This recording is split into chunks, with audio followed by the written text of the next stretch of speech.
Savar highway থানায় এই মুহূর্তে রয়েছেন আমাদের সহকর্মী এম এ হালিম। দুর্ঘটনার বিস্তারিত তথ্য জানবো তার কাছ থেকে। হালিম, আপনি তো সেখানে আছেন, তিনটে যানবাহনই কি পুড়ে গেছে এবং আহতদের অবস্থা কি, বিস্তারিত আমাদের জানাবেন।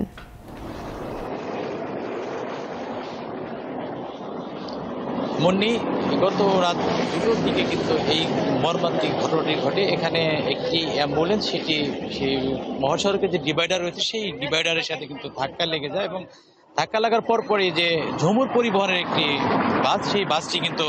সেই অ্যাম্বুলেন্সটিকে ধাক্কা দেয় এবং ধাক্কা দেওয়ার সাথে সাথে কিন্তু সেখানে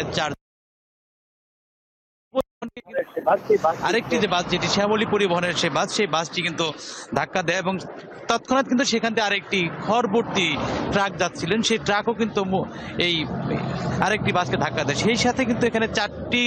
পরিবহনে কিন্তু আগুন লাগার ঘটনা ঘটে এবং সেখানে অ্যাম্বুলেন্সের যে যাত্রীগুলো, সেখানে 4 জন তারা মারা যায় এবং অন্যান্য বাসের যে যাত্রীগুলো রয়েছে সেই যাত্রীগুলো কিন্তু বাস থেকে নেমে গিয়ে তারা প্রাণে রক্ষা পায় এবং তারা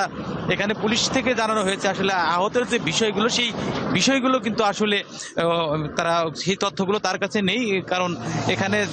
প্রাইমারিভাবে হয়তো যারা এখান থেকে আহত হয়েছে তাদেরকে তারা চিকিৎসা নিয়েছে এবং সেই সাথে যারা নিহত হয়েছে তারা কিন্তু একেবারেই পুড়ে গেছে,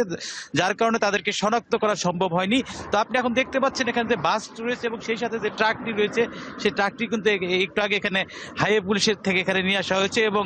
যে এখানে যারা নিহত হয়েছে সেই নিহতর যে শনাক্তের বিষয়টি সেটি কিন্তু হাইওয়ে পুলিশ যেমনটি বলছেন আসলে এখানে কিন্তু যে পুড়ে যাওয়ার কারণে কিন্তু তাদেরকে একেবারে শনাক্ত করা সম্ভব হয়নি এবং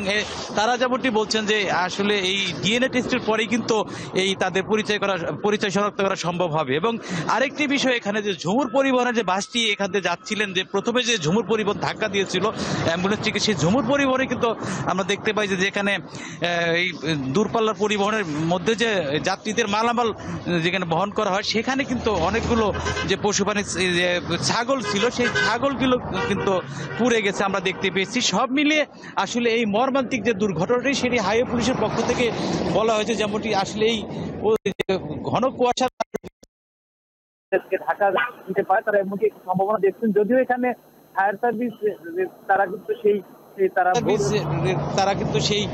তারা ভোর পর্যন্ত কিন্তু সেই যে এখানে বাস এবং তারা এখানে আগুন নিয়ন্ত্রণের বিষয়গুলো তারা দেখভাল করেছেন এবং সেই সাথে এখন আমরা দেখতে পেয়েছি যে অ্যাম্বুলেন্স এবং ঝুমুর পরিবহন যে বাস, সেই বাসগুলো কিন্তু আনা সম্ভব হয়নি, একেবারে তারা সেই বাসগুলো কিন্তু পুড়ে গেছে এবং এখানে শুধু ট্রাক এবং শ্যামলী পরিবহনের গাড়ি সেই এখানে হাইওয়ে থানার সামনে নিয়ে আসা হয়েছে। তো সব মিলিয়ে এই ছিল আমার কাছে সর্বশেষ। মুন্নি। জি হালিম, আপনাকে ধন্যবাদ। সাভার থেকে যুক্ত ছিলেন আমাদের সহকর্মী এম এ হালিম।